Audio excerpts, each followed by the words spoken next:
Hold up. Every day I wake up, wake your ass up. The Breakfast Club. Y'all finished or y'all done? Morning, everybody. It's DJ NV, Jess Hilarious, Charlamagne the guy. We are the Breakfast Club. Loren LoRosa is here as well. Our brother Arce is here, so you know what that means. We got a box in the building, ladies and gentlemen. From Brooklyn, New York. He's fighting on the 31st of January. He's fighting Shakur Stevenson, Teofimo Lopez. Welcome. Yes. Hey, yo. How you feeling, brother? Feeling great. Feeling excited, and I'm just pumped for this fight. It's a dream matchup. You know what I'm saying? It's a fight that boxing fans, these are the fights we want to see. What made you want to fight Shakur right now? How did y'all get it done? I think it's just fate, It just lined up. I think that, he's been talking a big game since the Williams-Zepeda fight that happened over here at the Armstrong Stadium. So I think that there's nobody else at 135 that he's trying to aim for. So he wants to come for the top dog, and that's me at 140. So it just lines up, and I'm always willing to fight the best, and I felt like why not? People talk highly of Shakur, as they should, and I'm just here to do my part and put an upset. You mentioned the fight against Zepeda. Were you surprised how Shakur has gotten criticized for moving and being a boxer that isn't that aggressive, which, he's been successful at it, but on the Zepeda fight, he showed the world that he could fight in the pocket. Like, Zepeda throws, 1,000 punches a fight. Were you surprised, or did you expect that Shakur can fight that type of fight as well? I look at it like, I know we mentioned it, we talked about it. I'd say that it was the people get to him. People get to Shakur quite easily. So I feel like whatever the people want is what they're going to try to get with Shakur. Oh, so you say he fought like that to please the people, to prove to the people that he can do it? Yeah. He didn't need to. Yeah, because you can't touch. If Shakur don't want you to touch him, you're not going to touch him. Yeah. His Well, defense we'll is that immaculate. We'll see. You just said though. You said that you ready to pull an upset. So you acknowledging that Shakur is the better fighter? Never. No. No, he just said that. He said the upset. No, he's saying the odds are probably has him ahead. No, yeah, it's just the odds. They got him as the favorite. Oh, right got you. The odds I think is like 3-1 right now. Okay, So that's all. All right. I'm kind of used to being in that position, so I'm just here to reclaim them and redefend them. So with that upset, what do you plan to exploit about Shakur in the ring? That his defense is not as impeccable as people mention it. Nah, to it's be. impeccable. It's pretty elite. Come on, Teofimo. It's pretty elite. No. Well, that's what I say. What is his weakness, though, if there's one? His mind. Once you penetrate the mind, that's it. It's game. This is boxing. This has always been since forever. And if your mind ain't strong in this, it's never going to accomplish anything in life. And that's why boxing to this day is the toughest sport in the world. You can't take away from that. And it starts with the mind. That's why. Now, y'all both fighting in the garden. You're fighting in the garden. What does that mean to you? You from Brooklyn, him from Jersey. What does that mean to you? Brick City and concrete jungle. That's how you gotta look at it. It's a blessing. For me, I think it's a not only an honor, but it shows where we're at in the pedigree of the sport. You got two prime fighters coming in, the best fighting the best, and putting on a show in New York. It's nothing like the Mecca. And Madison Square Garden, there's so much history there. I've won my titles there. I've been defeated there. I've won them all back again. So I got a lot of history when it comes to Madison Square Garden. Does it get to your head when you hear the odds, or you hear somebody like Charlamagne saying his defense is impeccable and say that you the underdog? Does that get to your head at all when you see people going against you so much? No, it can't be. Can't be. It comes with it. I look at it like this. I was talking to my father about this, and who's also my trainer. I said, if you want to be liked, then you be liked by being a good fighter. You want to be loved, you be the best fighter. But you want to be hated, you be the greatest fighter. And I think that all comes in different atmospheres. And when you're the greatest, not a lot of people are going to agree with what you're doing and how you do it. So I'm trying to aim for that category, aim for that, for my journey and for my name. And before I hang up these gloves, people can say Teofimo was the greatest. The thing I love about you've been very open about your personal struggles and pressure and mental health. How has doing that work made you a better man and fighter? I love it. I love it. I honestly love it. I think that's like part of the journey. Is like you learn with struggle, you learn with obstacles, and you also learn within yourself what you can and cannot do. And then you hit a point in your life where you start realizing that there's not much that you cannot achieve. So you push limits far beyond your own measures. And I love it. I love it. I love this right here. I love this fight. I love this part where it's going to test my limits. It's a challenge to show people, and I'm here to exploit his defense of Shakur Stevenson. I'm here to show that there's a lot of flaws in his style. We don't grown up in the amateurs together since the early 2010s. So we got a lot of history when it comes to like seeing each other rise to the cream of the crop. But I think that now it comes to where we just meeting now. So we never faced each other. Wish him nothing but the best after he loses to me. And yeah, I can't wait to just keep on going from there. I have to ask you, because I'm so happy that this fight is happening, because at one point, this is a ring fight, right? So Turki Al-Sheikh is involved. And at one point, they were saying that you were on the outs. You said something about Saudi Arabia. You said something about, I don't know, the religion. Correct me if I'm wrong. And supposedly, Turki didn't want to do any business with you. But then in Vegas, I saw you, him, everybody like kind of mingling. So what was said? How did you guys mend that beef or whatever issue that was? It's boxing. There's no beef. It's just boxing. You're going to talk. Sometimes you're going to talk, hit and miss. I know, but did you regret anything that you said? Because you're outspoken. Have you ever regretted anything that you said, like to the public? Well, one thing you learn in this game, you don't talk about religion. So So you learn from that. No, but I'm just saying, not learn from it. I don't recall me even mentioning about religion. I think people mix up my words from time to time, and that comes with this game. It's cool. I mean, I'm still captain of my division.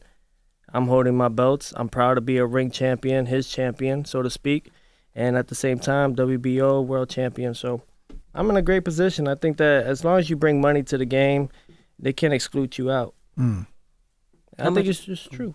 How much longer do you plan to box? I know you retired before. Are you thinking about doing it again? No, I don't know. I think for me, it's really just enjoying it. Just enjoying it now. What made you want to do it before? What made you retire before? What got you to that point? I was trying to do it for the, I guess there was an absence there where I wanted people to acknowledge what I'm doing. Winning these two belts alone at 25 is so hard to do in boxing, let alone even go for one. And to do that in two different weight classes against two top pound for pound, aiming. One was undisputed, the other one was claiming to be undisputed, beating both of them in their prime. And to do that and not really get that kind of ambiance or that type of vibe from everybody else that they get from others. Yeah. And the money, you said you wasn't getting the money you deserved. But I always told myself as a kid, it was like, you'll get all those things when you are number one. I got them twice. Nothing came around. So I was like... You wanted the people to miss you. So I'm like, you know what? This ain't gonna really. I was like, that fire goes down. So to rebuild it, and then did my fight in Times Square earlier in 2025, earlier this year. At Times Square, it was great. I feel the fire more than ever. Got like a blue flame on me. So you feel like it worked? The first retirement, you feel like it worked for what you were trying to accomplish? Just one, I guess, personally, when we talk about this stuff, it's like, you sacrifice the time with your family. I got a young boy.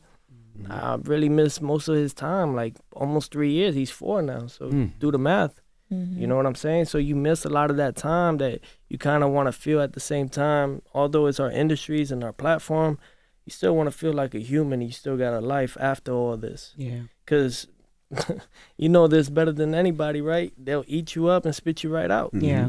And call in the next one. So I think I just needed that moment. So where are you emotionally and mentally now? Like today, compared to the version of yourself that like beat a Lomachenko, where are you now emotionally and mentally? Still. Yeah, I'm just very still. I'm not even trying to like argue. If people say this, I'm like, go ahead. If people say that, I'm like, do what you do. None of it gonna matter till we fight. None of it gonna matter till I put into action and the work. Just keep my faith above it all, and just show a different. Not even a different. Just show me, but in a way of maturity. Yeah, that's really it. On paper, do you think Shakur is your toughest task? I know you got to be in there with him because all fighters say that. I don't know, but on paper, he's your toughest task. Absolutely. That's just why we do what we do. You can't go to do what you do and look for easy routes. Eventually, you're going to have to meet up with people. So, that's why me and my father, like right off the jump, 22, won my first world title at MSG. Boom. The following year, Lomachenko, undisputed. They revoked that, whatever the case be. And then just kept on going from there on. You know what I mean? And it's better knowing now than later, because then you just lying to yourself. That's why. Tim Bradley said that he feels like Shakur Stevenson can hurt you. Not necessarily with power, but by frustrating you, controlling the distance, nullifying your offense, just making you look bad. He said that he feels like Shakur has superior boxing IQ compared to you. That's cool. That's his opinion. That's cool. Everybody has an opinion like an asshole. So I swear I wish I could be like you. I swear I wish I could be like you too. What's that? Just be like, they say whatever, it's fine. I'd be like, say what? He also said don't run from Shakur. Yeah. I mean, hey, I put on boxing shoes, not track shoes. So yeah, just I'm excited for it all, man. I like to go to the fire.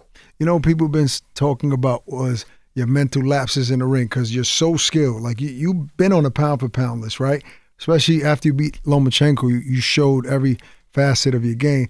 But then there's fights, little hiccups, like against Sandor Martin, where people say Tio just wasn't really there. Like mentally, it wasn't really him. Like, how do you avoid that from happening? And do you hear that noise?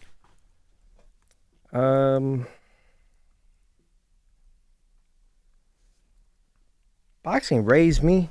I'll say it like that. And you come to a point in life where you realize some things may not go exactly the way you planned it for that night. That's perfectly fine because they're just mistakes in the lead up to something more. It only becomes a choice when you continue to make that same mistake. So I've come to terms where it's like those type of quote unquote hiccups were challenging moments for me to see where I could improve in my game. There's no such thing as like, oh, I know everything. I know how to do it all. I got this in the bag. You don't. If you do, you might as well quit now. Yeah. And that's, Do you still love boxing? Because, it's funny. I hear you talk about your son a second ago and you lit up. Yeah. But then when you talk about boxing, it's just like, fuck it, I'm going to fight. I'm going to win. And keep moving. Then I'm going to go back to my son. You know what I mean? So do you still love it? Do you still have love for the sport? I wouldn't be the man I am without it. But do you still love it now? Absolutely. I'm just more, no more rah-rah shit. No more. Chill. You want to show and prove through actions and not words. I ain't going to win that battle no more. I'm just going to do what I got to do because the real going to prevail regardless. They show a lot of flaws and fake dudes and fake people around the world now. But as long as you keep your thing, keep it thorough, you're going to get yours. But don't you feel like you suppressing who you really are? Like you talked about the Times Square and everybody was saying Teofimo was the one that had that whole promotion lit up. Like on the press conferences, you had the bravado and all of that. So now it seems like you're saying you're going to suppress that? You're not going to be yourself? I'm still myself. Just a different toned down version of you? If you want to say it that way. I think I just, I ain't really been on social right now. I just been locked in. I just been on. Like, I don't know. I just been on. I get what I'm saying, though, because even when you talk about, the things I'm so funny, though. I'm going to definitely do my thing at the press conference in a little bit. But I'm saying you got to show that to sell the fight. Because, you got the accolades, but, in order to get that money, sadly, you got to perform a little bit. Oh, I already got the money. Yeah. Oh, you got the money. Contract signed already. Okay. Yeah, no, so it's more so of the... Yeah, but you want the fight to do well. Yeah. Numbers. It will. I mean, look, I wouldn't... This is my first time sitting amongst you all at the Breakfast Club, and honestly, it's been that's what it takes you to. Your pops is funny. He back there like, man, fuck all that. Like, let's get to the fight. He sure is. That's what y'all need right there. Your pops are here in New York today. He was like, underdog, get the fucking underdog. Now you became. One thing, we never lost to a southpaw out of 200 fights. So He said they never lost to a southpaw out of 200 fights. Yeah. or more. Or more. How many fights it was, but A lot of people look at, look. not to look over it, but a lot of people look at southpaws they're very difficult. But I grew up with southpaws since a kid. Kind of understand the rhythms of it. Don't get me wrong, he could be slick, but there's something I do to southpaws that just work in my favor. Shakur different though. It's all right. Shakur's a special fighter. But You almost got dropped, man. What you talking about? you You almost got dropped. Yes, Dad. Even his little daughter said it. Hold on, get a pops a mic, on, man. Dad, like, we need that fight. Get a pops a mic, I'm man. trying Now- to stay quiet, man. No, don't stay quiet, pops. Don't stay quiet. Now I understand why you still. Don't 'cause he stay not- quiet. No, yeah. That's Theo what it is, like, literally nah. freaking 4 seconds, man. This is a special fight because of who both of y'all are. But Shakur is a special fighter. You got to acknowledge that. That's what we fighting him. There you go. Yeah. So he does agree that he's Yeah, but special. he does get hit. But I mean, he got He's hit. gonna crack him at least. He's gonna hit him. He got hit a couple Let's times see against what's going Cepeda, but he put himself in a position. Normally, he If it doesn't get wasn't hit for the like ropes, that. that boy would have been down. Damn. Go back and see the fight. You became undisputed at a young age, like you acknowledged. When you look at your career now, what part of your legacy are you most focused on building next? The one that's coming. That's it. The one that's coming. All that is in the past, people end up forgetting. Just gotta keep it going and push forward on what else you could do. Like I said before, just trying to claim more history. Yeah, break numbers. I think we're gonna sell out the Garden. We got the big room. Of It's gonna be course. good. It's gonna be You know what I'm saying? So I phenomenal. think it's gonna be great. You called out a lot of big names. Obviously, this is a Yeah. massive fight. But you called out, obviously, Bud Crawford at one point, Boots Ennis. Like, so what's ahead? You saying that you're gonna beat Shakur, upset him? Like, are you going up to 147? Do you still want the big fights? Like, what? I'm trusting my team. I'm gonna trust my team on this one. I'm not gonna do no more than that. You know, that's why you got a team. That's why everybody gets what they get from it. So trust your team, trust the process, and trust the fact that they got big plans for me the first quarter of the year and then moving forward after that. So I'm excited no matter what. I'm excited that I'm back on the field. I'm back fighting, getting ready. It's been a long time overdue. And just ready to like show people like the takeover. For real, for real. Is this the most underestimated you felt going into a fight, or was it this way with Lomachenko as well? Nah. Nowhere near close. Okay. But I just like the fact that I'm just keeping myself more calm and composed. Don't get me wrong, definitely, for sure. Yeah. But I ain't trying to do no more of that. I get myself in trouble for no reason. Like I'm being my authentic self, do and get it gets yourself in people in trouble. trouble. Right. It's like gets me in trouble. I'm like, so y'all just don't like it. So it's like I'm trying to get deals and stuff like that in the near future. So I'd rather just keep it like this. What's the biggest misconception people still have about you? That I'm crazy. Yeah, I'm not crazy. It's like you gotta believe you're the best and the greatest to do what you do. It's not, and when you do it, you're not crazy. It's just you're really smart. You're a genius. That sounds a little crazy. Yeah. No, really. I get what you're saying. I You get know what what you're I'm saying. saying? No, but it's just that. I was talking to my father about this though. All right, so I know y'all been hearing about the WBC and Crawford and all Yeah. that stuff, right? So I was thinking about this. You only become undisputed when you pay all the sanctioning fees. So crazy. by default, by him not paying that one sanctioning fee, although he beat Canelo Alvarez, by default, he's not undisputed 3 times. No, he's That's some undisputed. bullshit. No, he's undisputed. I mean, obviously Think the about public fights. knows. We The saw public the- No, knows. I mean on paper. I mean, on paper. On paper. That doesn't mean anything at this point, though. It does, because they did it to me. I'm going to do it to him. And the beauty of it, they Yeah, did but it people with me with the WBC. considered you undisputed. A lot of people did consider you undisputed, even though it was on paper. Look up Wikipedia right now. They say unified. Right. But for Crawford, they got him. And I don't get, look, can't take nothing away from Crawford. Great fighter, one of the best that we've seen of this era. Cool, we give him that. We give him the acknowledgement. He beat Canelo moving up so moving many up. weight classes. Yeah. Yeah, but when you think about it, by the book, yo, that's why it's like by the book. If you ain't pay that sanctioning fee, by default, you didn't become undisputed. Now that happened like 2 months later though. We talking about it a guy just that happened. made. All right, you talking about a guy that made like they saying 50 M's, right, or 50 plus M's. All you had to pay was a sanctioning fee that we all do, Right. whether it's 2-3%. He's saying 330K, but because you already did it and now people acknowledging out of it, because what's gonna happen is this, and this is what I mean, Ak. It's either gonna start two things.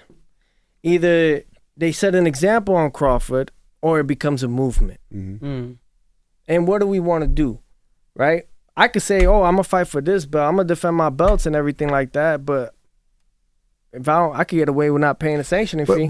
But he did pay fees to the other sanctioning bodies. But why not his WBC? No, but his argument was, can you guys agree to the same amount I'm giving all the other sanctioning bodies? He wasn't saying he didn't want to pay them anything. He just said, hey, there's a lot of belts, a lot of money here. The WBO is accepting X amount.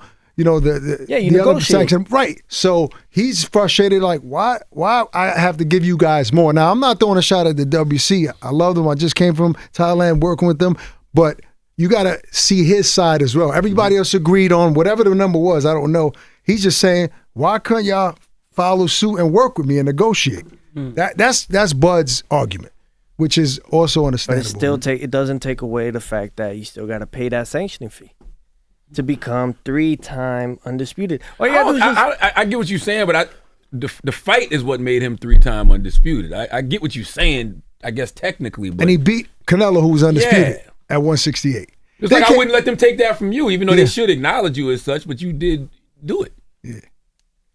but why is it not there?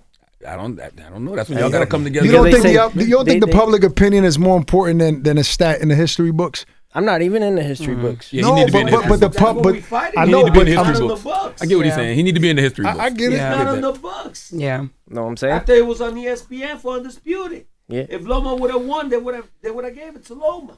So, Easy. so They got some shit with us, man. What do you But think? why do you it think that is? Yeah, What why do do you you think think it it They got is? some shit because they think we're racist, man. That's no, what it's all about. it's not that. I'm from New York, man. I was Right. raised with But what about those comments I that was people wondering- were saying that what race is, and they claim that you send bananas to Keyshawn's room and all that? We Look, didn't do I know that. you personally, and I don't know you to be racist at all, right? But do you regret any of those antics? And I know why. I guess I figure why you thought you had to do them. Like a Scarface my moment. son like that. We don't do that. It's a Scarface moment right now. Like when you see me point your finger, point your fucking finger and say that's the bad guy. I'm the bad guy at boxing. So that's what it was. That's, You think? No, but that's what they want to portray it as because no one else could do something like I do. Not the whole part of the He's fruits. entertaining in boxing. Everybody- But let me nobody entertains like let me him. regroup back Everybody on just this. goes in there and box. Let me regroup back on this though. When you asked me that question, why is it that way? I could say it's the 3 gateway I never chose on. I could say that I'm just trying to do something and authentically. I could say that the odds wasn't meant for me to have those flowers to do it, but something much higher caused it for me to do a cause and chain of reaction. I still don't know, but one thing I'm not going to do is allow something that is not powerful more than I am to dictate where I should be and how I should move my life. So Yeah. because it's working. If it's still working, it ain't broke, don't fix it, right? And I'm maintain on that. I think certain things in this world tend to lead on let's just fixate it on that, right? But I can know how to make you a celebrity overnight.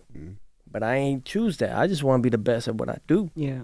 And some people may not like that. So yeah, there's ways to scratch it off, rewrite it. They done it with the Bible and many other things. So what am I to it? So when we got Shakur now, cool. Let's see what else we could pursue and what we could do. Let's see how much longer can my so-called authenticity continue to carry on in this industry of boxing. So what did you mean when you said when you was talking about Tank and Bud? You said whichever monkey wants the banana. Yeah, because it's like I'm trying to get fights, and it's been leading. It's been led up for a long time. You know what I'm saying? It's been led up for a long time. So I tried different ways and different avenues, had contracts thrown and all that. Never happened. Nothing ever happened. So I was like, yo, you know what? I used to grow up watching young other fighters, 40s, 50s. I'm talking 1940s, 50s.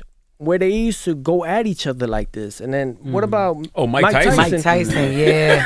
Yeah. Mike Tyson said, I'm going to eat your kids and all this, right? Yeah. Oh, he used gay slurs too. Yeah, you know what I'm saying? I'm going to fuck till you love me. Yeah. Right? So what happened to, I just grew up from that hardcoreness. That's how I looked at it. You know what I mean? And that's what I loved the most. Why I wanted to put on a pair of boxing gloves was because it was hardcore.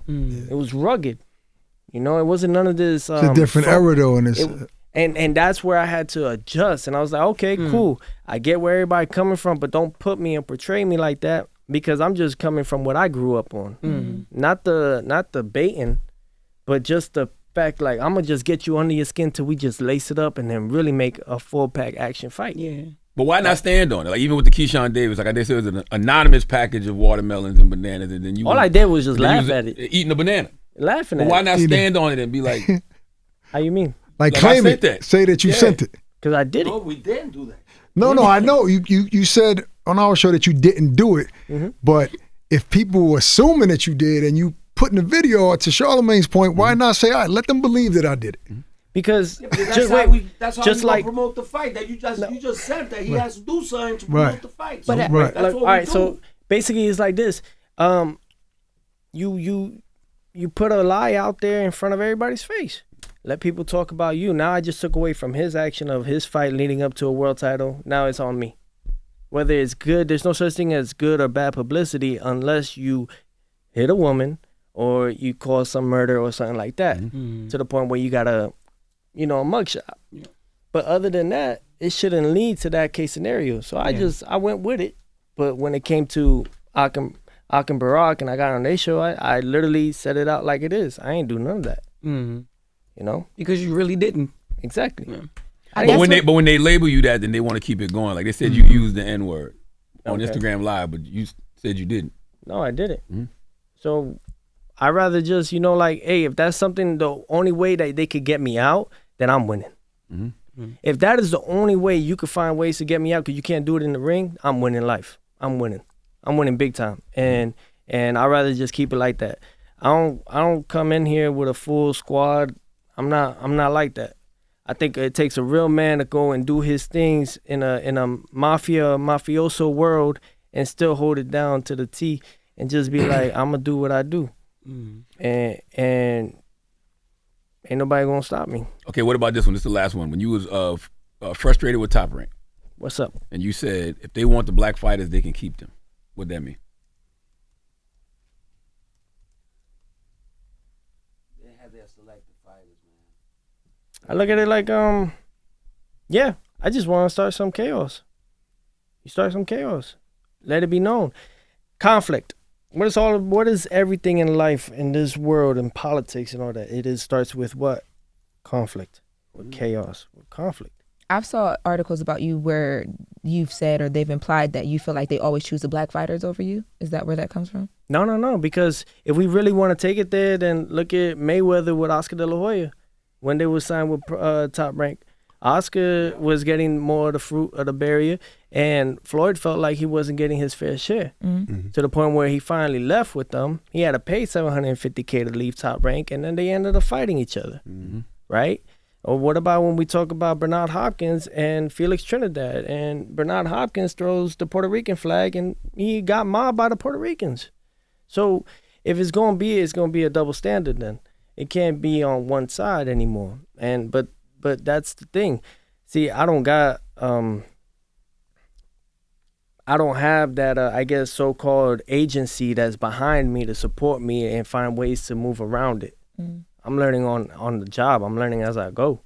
I'm 28, so I got, God willingly, I still got time to learn from it. And that's why I've been more on the easy edge. I ain't trying to deal with it no more.